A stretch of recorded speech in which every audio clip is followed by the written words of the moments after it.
muchachos, bienvenidos a sus clases en línea de ST, que espero te encuentres muy bien. Vamos a continuar con nuestra asignatura de biología en nuestra lección número 3. Como recordarás, en la lección pasada, nuestra clase número 2, estuvimos hablando un poquito de lo que es metabolismo celular y aprendimos que hay reacciones o metabolismo del carácter anabólico y del carácter catabólico. Y que el proceso o los diferentes procesos dependían de la ingesta o de la presencia de ciertas biomoléculas.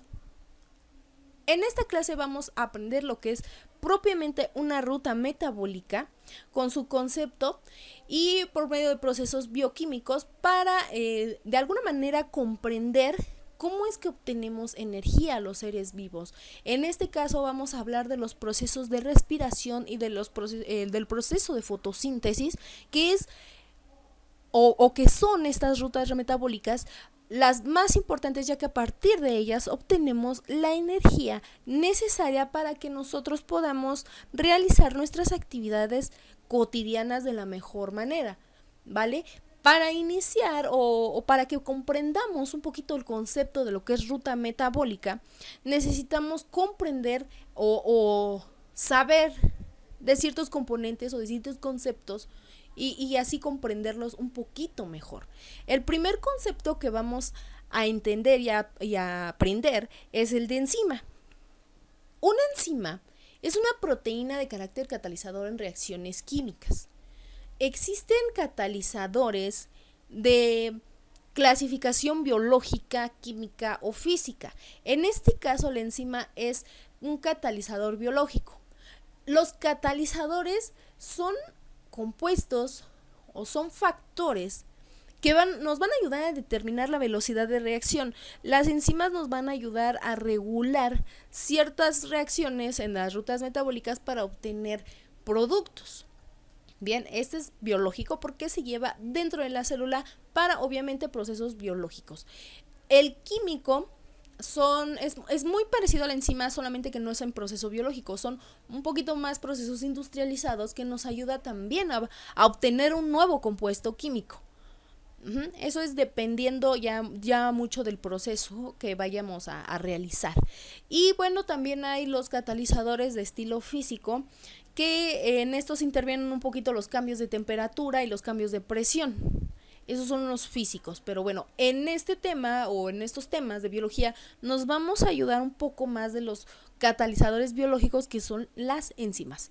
También tenemos el concepto de sustrato, que es una molécula en la cual una enzima ayuda a formar un nuevo producto o ayuda a formar un nuevo componente biológico. Hagan de cuenta que nuestro substrato es nuestra materia prima, junto con un proceso enzimático o con la acción de la enzima vamos a formar un nuevo producto. Eso es lo que va a hacer la unión entre sustrato y enzima. Y obviamente para poderlo llevar a cabo necesita de una parte que se llama sitio activo, que es un área específica donde una molécula de carácter enzimático junto con el substrato va a formar un nuevo producto. Este sitio activo tiene características hidrofóbicas o hidrofobias, como dice ahí. ¿A qué se refiere como hidrofobias? A que no es tan fácil que deje entrar o que se ensamble una molécula de agua. No es que le tenga miedo, es simplemente que no es compatible con una molécula de agua. Por eso es necesario de llevar a cabo diferentes reacciones que nos ayuden a que este sitio activo propiamente haga su función. El sitio activo, digamos que es una especie de rompecabezas junto con el substrato y la enzima, y donde se ensamblan estos últimos es el sitio activo. Ahorita vamos a ver una imagen de cómo se visualiza un sitio activo a nivel substrato. Bien, también necesitamos conocer ciertas moléculas. Nuestra molécula más importante para la vida es el ATP, que es la que podemos observar aquí.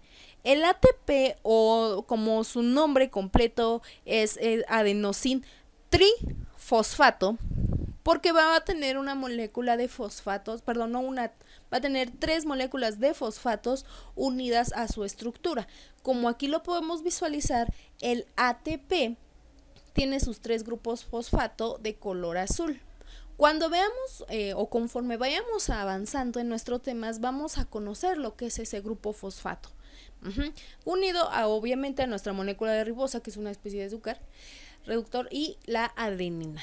Cuando el adenosintrifosfato se convierte en ADP, es porque pierde precisamente uno de estos circulitos azules. Y obviamente, como ya se los dije, se convierte en ADP. Y el ADP tiene su nombre, o su verdadero nombre es adenosin difosfato, que obviamente también nos va a ayudar a la creación de energía. Ahora, estas dos moléculas ATP y ADP sí son energéticos, pero la más poderosa, por decirlo así, o el que tiene un mejor rendimiento energético es el ATP, que es esta la que nos permite hacer nuestras actividades cotidianas.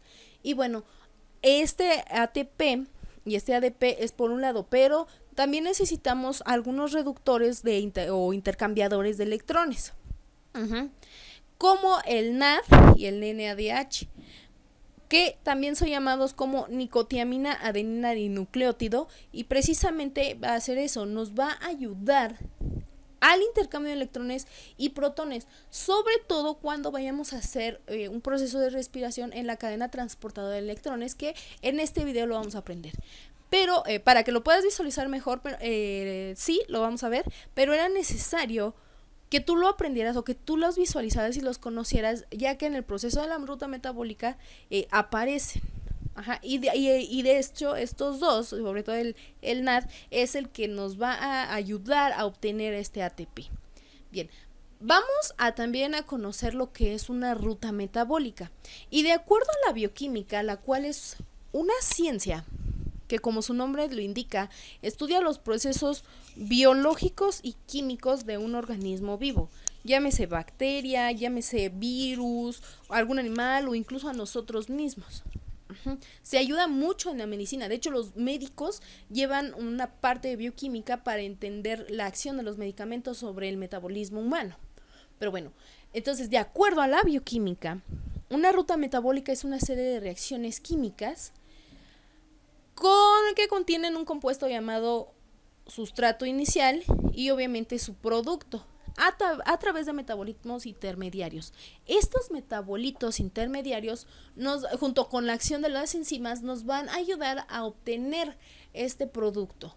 Es como si fuera una línea de ensamble, que necesitamos de nuestra materia prima, necesitamos de una mano de obra, que en este caso una similitud de los metabolitos sería la mano de obra, y obviamente el tiempo, ¿no? El tiempo, que es nuestra enzima o nuestro catalizador. En la imagen podemos observar lo que es un proceso de una ruta metabólica.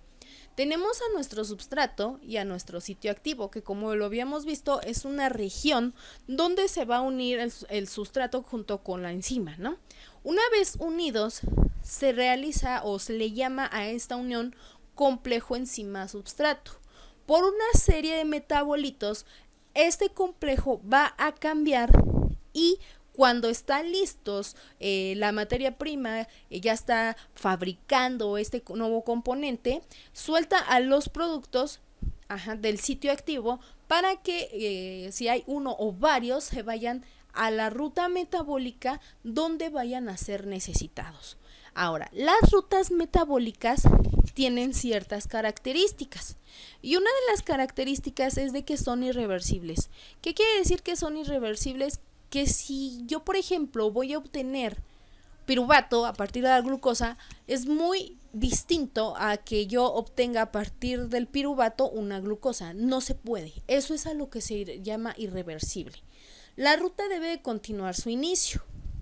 Nunca se debe de parar. En el momento en que una ruta metabólica ponga un freno en su proceso, quiere decir que el organismo, pues, ahora sí que ya no va a funcionar. Y por lo tanto hay un alto porcentaje de que inicie una muerte celular. Bien, ahora, número 3. Todas las rutas son reguladas. Todas las rutas necesitan forzosamente de alguna enzima, mínimo de una, para poder llevar a cabo su velocidad de reacción y por este proceso ser reguladas. Cuando una persona no lleva, supongamos, ¿no? En el inicio de la cadena de respiración o en el proceso de respiración, necesitamos de glucosa. Si una persona no está regulando bien o su enzima está de alguna manera muy tardía o no está reaccionando, esta glucosa de alguna manera se sale de la ruta metabólica y no va a donde debe de terminar. Sin embargo, esta ruta, si da a otro lado donde no debe de llegar, es cuando tenemos problemas de azúcar, que podemos ser hipertensos o podemos ser obtener otro padecimiento. Eso es a lo que se refiere y que todas deben de ser reguladas. También una característica que podamos decir de las enzimas es que van a cuidar el proceso, que siga su camino, no que se vaya a desviar. Bien, y bueno, el número 4 es que en las células eucariotas se dan en lugares específicos de la célula. Para nosotros seres humanos vamos a necesitarlo va a ser muy específico dentro del citosol y la mitocondria. Para las plantas, pues obviamente va a llevarse a cabo dentro de los cloroplastos por medio de la fotosíntesis. Y bueno, una de las características finales es que pueden ser de varios tipos, que pueden ser lineales, ramificadas, cíclicas o escalonadas. Y bien, ¿cómo es una cadena lineal? Pues como su nombre lo dice, cuando tiene un producto y va siguiendo la siguiente reacción y así sucesivamente. Y no va a llevar ninguna ramificación, es como si nos fuéramos derechito en la carretera. Y esa es una ruta lineal, como por ejemplo puede ser una parte de la glucólisis, que es lo que ahorita vamos a observar. Del estilo ramificada es cuando las rutas hacen metabolitos y de alguna manera en vez de llegar a un solo camino tienen dos o varias alternativas. La segunda parte de la glucólisis hace este mecanismo. La glucólisis es una ruta metabólica de manera lineal y también de manera ramificada, ya que puede obtener uno o varios productos.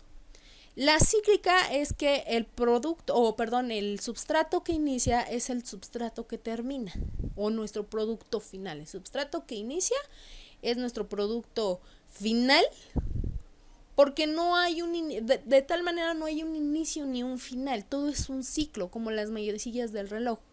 ¿Vale? Y bueno, una de las más raras y una de las más complejas es la escalonada. Como podrás ver aquí, lleva, como su nombre lo dice, escalones.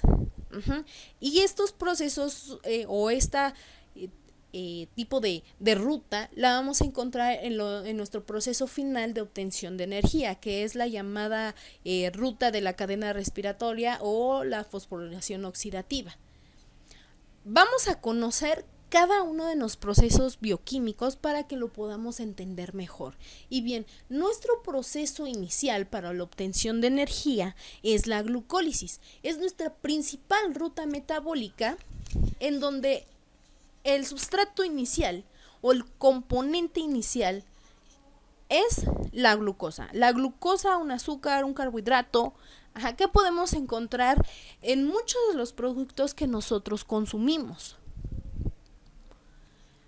Lleva una serie de reacciones mucho más especializadas que en su debido momento las podemos observar, pero al final de todos estos procesos vamos a obtener la molécula de piruvato.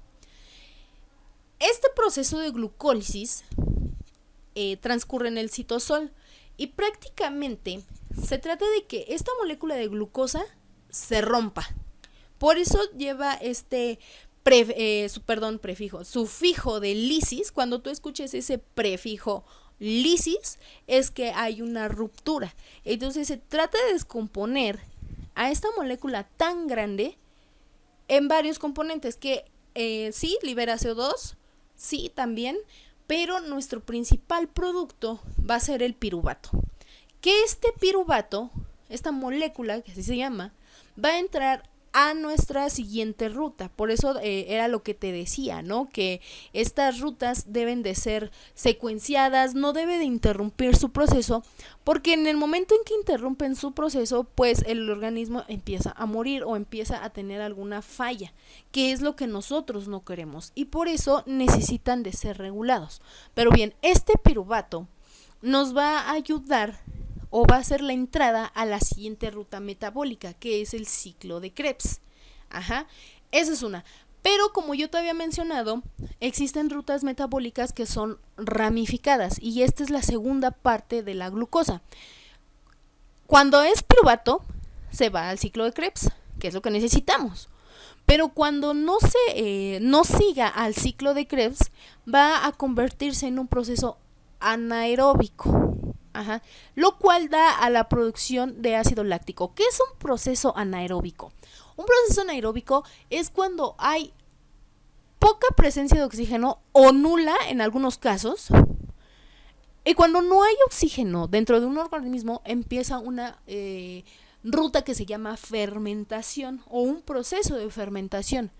Y aquí, como dice, se convierte en ácido láctico o en el llamado lactato. Estos componentes son de la fermentación, es lo que cuando hablamos en referente a ácido láctico o a lactato, es todos los derivados de la leche que se pasteurizan, como yogur, o que se fermentan, ¿no? Mejor dicho, como el yogur, cierto tipo de cremas, incluso algunas mantequillas. Eso es lo que conocemos como un proceso anaeróbico, porque no hay presencia de oxígeno. Y es cuando ya intervienen otro tipo de aspectos e incluso la producción de esta industria láctea, ¿no? Pero esa es otra ruta que ahorita no vamos a ver. Ahorita lo que nos interesa es cómo obtener energía. Ajá, entonces necesitamos de este piruvato para que posteriormente entre a nuestro ciclo de Krebs. Ahora, el ácido pirúvico o piruvato es lo mismo, va a entrar a esta nueva cadena que, si te das cuenta, es cíclica. Ya tuvimos una parte lineal, que es la primera parte de la glucólisis, y una segunda, como ya te lo expliqué, que puede ser ramificada, ya que puede obtener dos productos, una que se va a piruvato y otro que se va a ácido láctico. Bien, cuando es ácido pirúvico o piruvato, entra nuestra nueva cadena cíclica. En el momento de que el piruvato deja o se forma y deja al citosol, va a entrar por medio de otras reacciones y por medio de ósmosis en algunos casos a la mitocondria. Y como podrás darte cuenta, al inicio de este ciclo, hasta arriba, que donde dice ácido pirúvico, ya ubicamos lo que es nuestra nicotiamida. Y su forma reducida, que es la nicotiamida con H, ¿no? NAD más y NAD H.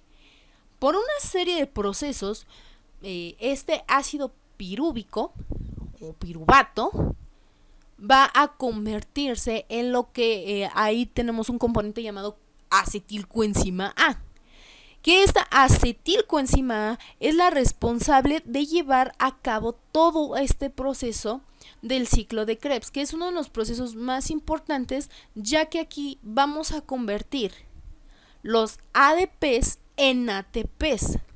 En vez de perder grupos fosfato que son primordiales para la respiración, los va a ganar. Por eso es muy importante que este proceso se lleve a cabo. ¿Y por medio de qué? Por medio de la acetilcoenzima A. Y es un ciclo que depende de ¿quién? De la glucólisis. Y bueno, el ciclo de Krebs también es llamado como el ciclo de los ácidos carboxílicos. Y bueno, es la vía central de nuestro metabolismo aerobio, porque necesitamos respirar, necesitamos obviamente de oxígeno, ya que es una ruta oxidativa. ¿Por qué? Porque precisamente necesitamos la presencia de oxígeno y bueno, de ciertas biomoléculas. Y como dice aquí, es el responsable de la mayoría de energía producida. ¿Por qué? Porque necesitamos estos ATPs. Y te podrás dar cuenta que tenemos diferentes componentes que en su momento también vamos a hablarlos un poquito más especializados. Y también tenemos la presencia del tan esperado CO2. ¿Por qué? Porque estamos hablando de respiración. La siguiente ruta que vamos a hablar es la fosforilación oxidativa. Los ATPs que surgieron en el ciclo de Krebs, en esta cadena cíclica o en esta ruta cíclica, los vamos a obtener por medio de una serie de transportadores electrónicos. que estos transportadores electrónicos son el NADH y el FADH, por mencionar algunos. Y bueno, sin estos productores de electrones no tendríamos energía. ¿Cómo lo van a obtener? Pues bien, se va a realizar en el espacio intermembranoso, entre la membrana externa y la interna. Recuerda tu esquema de la célula eucariota. Entonces, entre el espacio de una membrana interna y de una externa es donde vamos a ocupar estos transportadores de oxígeno o estos transportadores de electrones también, ¿no? ¿Por medio de dónde? Ok, vamos a tener una especie de sistemas de como unos túneles que nos van a ayudar a la producción de estos hidrógenos. El primer complejo se llama NADH deshidrogenasa. ¿Por qué? Porque va a jalar estos hidrógenos de ciertos componentes, o en este caso de glucosa y todo el proceso del ciclo de Krebs, para que posteriormente con el complejo del citocromo B se vuelvan a absorber hacia adentro y vaya a empezar a seleccionar lo que ocupa la célula y lo que va a dirigirse a lo que es el aparato de Golgi. Posteriormente, una vez seleccionado lo que vamos a utilizar, va a pasar por el complejo oxidasa, citocromo oxidasa, porque vamos a empezar un proceso de oxidación. Y posteriormente vamos a ocupar una especie de revólver en nuestra célula que la vamos a llamar complejo ATP sintasa, donde en esta especie de revólver, que es el último sistema que podemos observar en la parte derecha de la pantalla, el que está como color amarillo, este complejo ATP sintasa es la parte final que nosotros necesitamos para obtener energía. Podrás darte cuenta que ahí tenemos una molécula de adenosín difosfato y por un proceso, obviamente, de obtención de energía, vamos a convertirlo en ATP. ¿Para qué? Para que nosotros podamos tener esa energía necesaria. Y bueno, para que lo veas un poco mejor y tengas la noción de lo que estamos hablando, vamos a observarlo cómo se unen, no por partes, sino cómo se unen.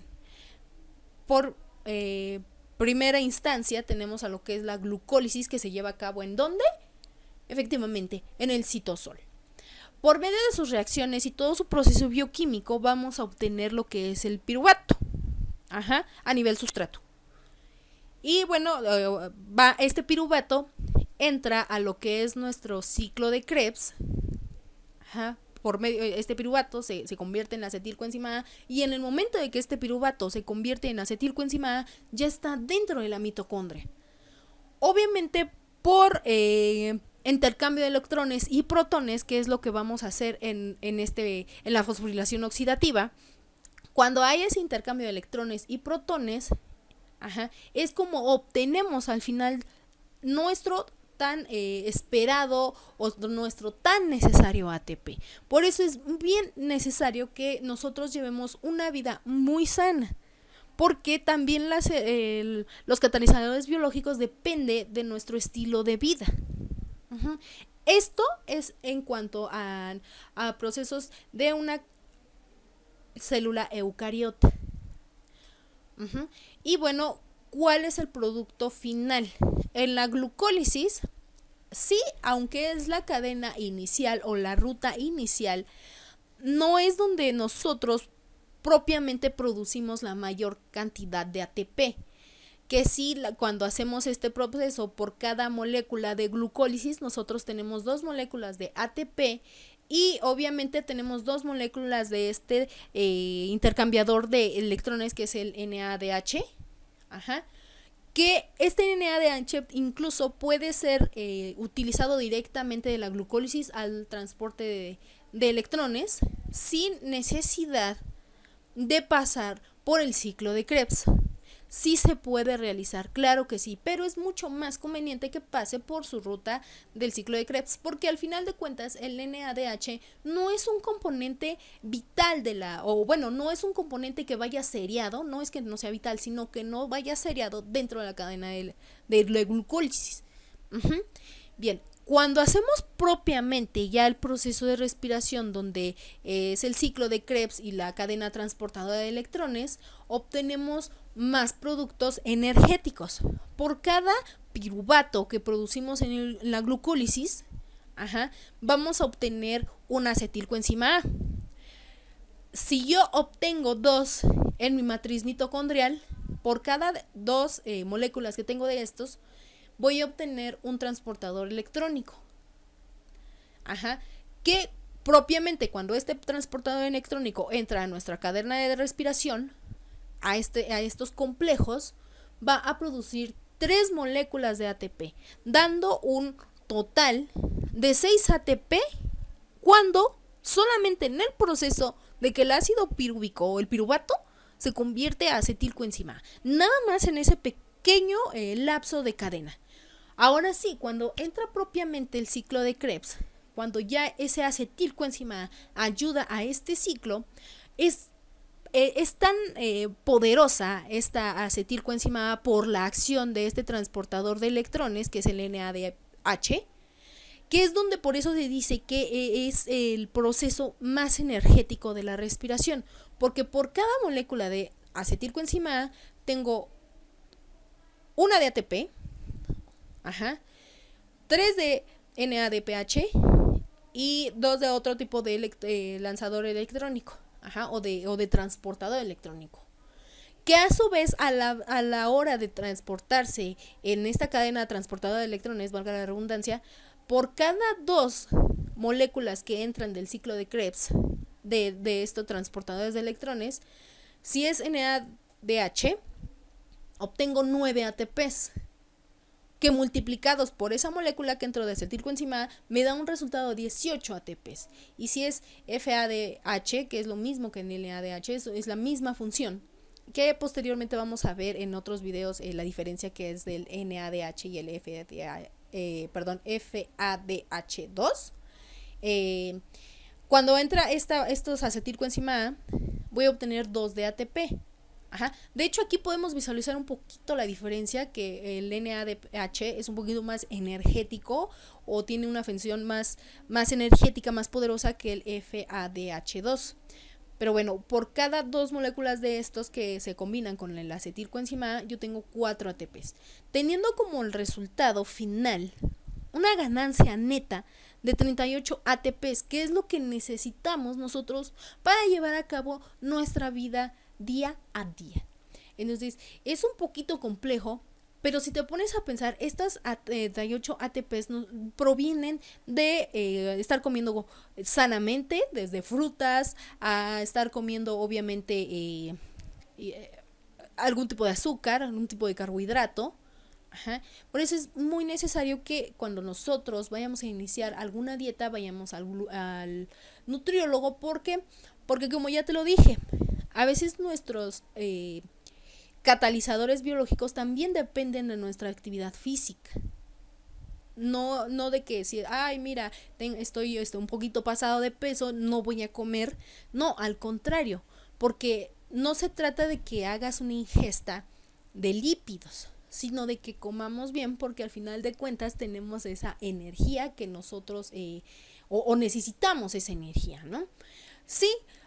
No necesariamente podemos obtener estos 38 ATPs de la parte de la ruptura de la glucosa. Sí la podemos obtener incluso de otro tipo de fuente, pero la más ideal es la glucosa. Esto es en cuanto a organismos eucarióticos. Vamos a ver qué es lo que pasa con una plantita o con un organismo un poquito vegetal. Bien, para ellos, para una planta, lo vamos a hacer por medio de la fotosíntesis, que la fotosíntesis es un proceso en donde van a obtener las plantas energía por medio de la absorción de la luz del sol.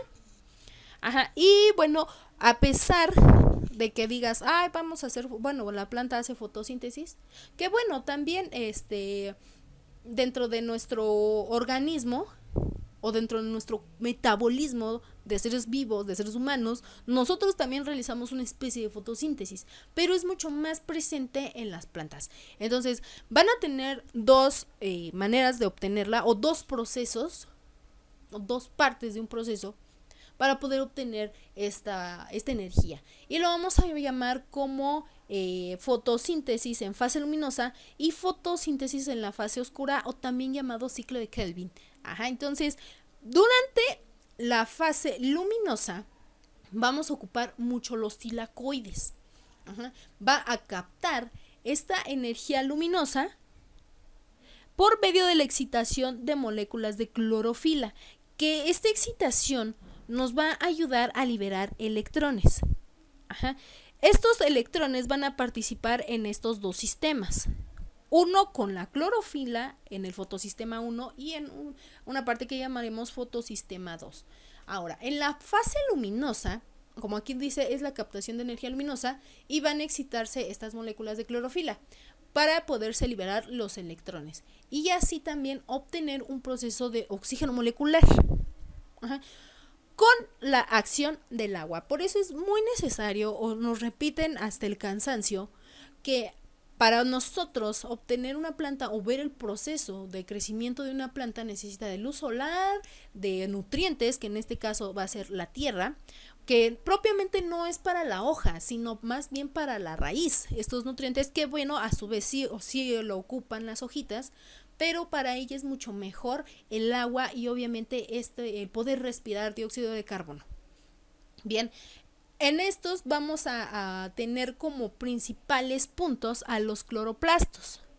Los cloroplastos están dentro de las hojas de la planta y estos cloroplastos tienen una especie de estroma y tilacoides. Ajá, que en estos estromas y tilacoides tienen los pigmentos que vamos a llamar clorofila. En pocas palabras, en esta parte de los tilacoides o en esta parte de los cloroplastos es donde se van a almacenar los pigmentos verdes, amarillos, los que por lo general son verdes porque son plantas verdes. Si fueran de otro estilo, ya lo habíamos hablado, que eran los alfa o beta carotenos. Pero van a estar propiamente en los cloroplastos. ¿Por qué? Porque como hay presencia de clorofila, ajá, van a estar ahí unidos. Entonces, cuando hay presencia de clorofila es cuando las hojitas o ciertos tipos de tallos tienden a esa o forman esa tonalidad verde por la clorofila. Ajá. Vamos a tener la luz también, donde la clorofila, que precisamente se va a almacenar en los cloroplastos, capta la energía primaria del sol y la empieza a transformar en energía química.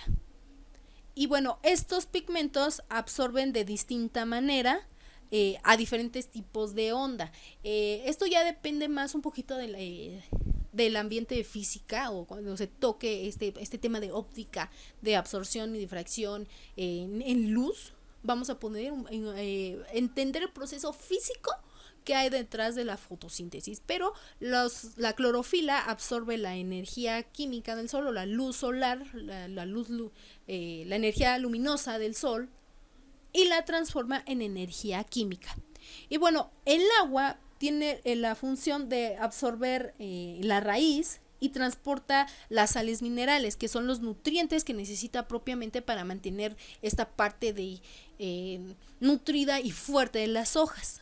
Ajá. Por eso yo te decía que no era tanto propiamente en las hojas, sino que era desde la raíz para obtener estos nutrientes. Y lo hace dentro de los tilacoides por fotólisis, que quiere decir, otra vez encontramos este sufijo de lisis, donde va a romper de alguna manera estas moléculas luminosas, ajá, para formar lo que conocemos ahora como oxígeno molecular o O2, que este oxígeno molecular va a desprenderse a la atmósfera. Y bueno, la acción de que hace el CO2 o el dióxido de carbono se utiliza para formar glucosa. Ajá, por medio de intercambio de oxígeno a través de los estomas, que los estomas son una parte de la hoja, o en este caso del cloroplasto, que es lo que da un poquito de soporte también a la parte del cloroplasto. Y es donde vamos a encontrar todos los tilacoides y ciertos tipos de membrana que es propiamente celular para organismos vegetales. Ajá. Y bueno, estos se encuentran en vez de la hoja. Ajá. Y bueno, al final de estas reacciones o de este proceso luminoso, se descompone el agua en hidrógeno molecular y en oxígeno molecular. Y la energía que se capta del sol se convierte en, ¿qué creen? En el famoso ATP y nuestro transportador o intercambiador de electrones favorito, el NADH. Uh-huh. Eso es en la parte luminosa. Pero me dirás tú, oye, ¿y cuando las plantas son de sombra o que hacen en el proceso de noche? Pues bien, es lo que conocemos como lo que es el ciclo de Kelvin. Aquí podemos observar, como te digo, los componentes que necesitamos en la fase luminosa, que son los cloroplastos, la luz, el agua y el CO2. Entonces, esta agüita es la que se va a descomponer en hidrógeno molecular y en oxígeno molecular para, por medio de estos intercambiadores de electrones, formemos a nuestro ATP. Y así iniciar nuestra fase oscura, que también se llama ciclo de Kelvin. Ajá. O también lo podemos encontrar como fijación del carbono, ya que se efectúa en el estroma de los cloroplastos, otra vez. Ajá. Donde se usa o donde se originó el ATP en esta fase luminosa. ¿Para qué? Este ATP y este transportador de electrones, este intercambiador de electrones, se van a convertir en CO2 y en agua y en glucosa, que son necesarios para la energía. Ajá, entonces, la formación de glucosa empieza con la unión del CO2 en un compuesto de 5 carbonos, precisamente. ¿Cuáles 5 carbonos? Pues posteriormente los vamos a ver lo más seguro en el siguiente video. Y bueno, este compuesto de 5 carbonos se encuentra en el estroma del cloroplasto. Por eso es bien importante que nosotros ubiquemos muy bien lo que es cloroplasto. Ahora, esta glucosa que se obtiene a partir de este ciclo de Kelvin, la vamos a utilizar en la nutrición de otras plantas y de nosotros como seres vivos. Ajá. Ya que vamos a tener una molécula de ADP dentro de este proceso, que es nuestra materia prima para la formación de nuestro ATP. El ADP lo vamos a obtener a partir de un proceso también de la glucosa, como ya te lo he dicho, la glucólisis forma este ADP y da origen a nuestra molécula de energía. Uh-huh. Entonces, esta es nuestra materia prima para formar nuestra molécula de energía. Como podemos ver aquí, el cloroplasto va a originar o es donde se origina este ciclo de Kelvin, uh-huh, específicamente en su estroma, que también tiene mucha similitud con la fase luminosa. Por medio de la glucosa y del agua y del CO2 que es captado, vamos a hacer una especie de proceso de glucólisis, y este ADP que sale de la fase luminosa se va a convertir en ATP. Es por eso de ahí sale. Ajá. Y obviamente este NADPH de la fase luminosa. Ajá, para que volvamos a repetir este ciclo, ¿no? Y en el esquema donde está la plantita podemos observarlo, ¿no? Tenemos este dióxido de carbono capturado de la formación de la glucosa y de todo el proceso de la fase luminosa, ajá, como que va a guardar todo el proceso de energía luminosa para poder liberar esta bomba energética durante la noche. Uh-huh. Y de igual manera, el agua es uno de los principales recursos, ya que nos va a ayudar al soporte y al nutriente de nuestra planta. Y bueno, hasta aquí vamos a dejarle. Por mi parte es todo. Este fue el proceso de obtención de energía para un organismo eucarioto y un organismo vegetal. Bien, nos vemos en el próximo video. Bye.